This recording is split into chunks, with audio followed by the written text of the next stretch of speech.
শুনো শুনো বন্ধুগণ রে, শুনো দিয়া মন, কমলা সুন্দরীর কথা করি যে বর্ণন। হিরণ্যগরের মেয়ে কমলা সুন্দরী, গুণের কথা কি কহিব, রূপ ছিল তার বাড়ি। আরে হিরণ্যগরে ছিল আরেক রাজকুমার, কমলা সুন্দরীর সঙ্গে বিয়া হইল তার। লাল নীল সবুজ পরীর দিঘি দিয়া পারি, পালকি চড়ে যাইতেছিল নিজের বাপের বাড়ি। ওই না দিঘির জল দেখা বড়ই তৃষ্ণা পায়, পালকিটা থামাইয়া কন্যা জলে নাইমা যায়। দিঘির জলে কন্যা যখন রাখলো রাঙ্গা পা, জড়াইল কি এমন পায় বুঝতে পারল না।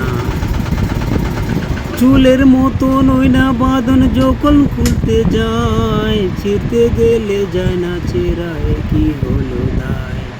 কাটতে আইলো কামার কুমার কুড়াল খুঁটা লইয়া, একে একে ফিরে গেল সবাই বিফল হইয়া।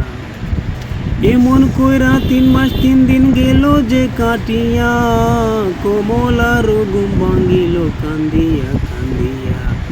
সকলে দেখিল সে আরেক রাজকুমার, জলের তোলে বাস করে সে জলের রাজতা।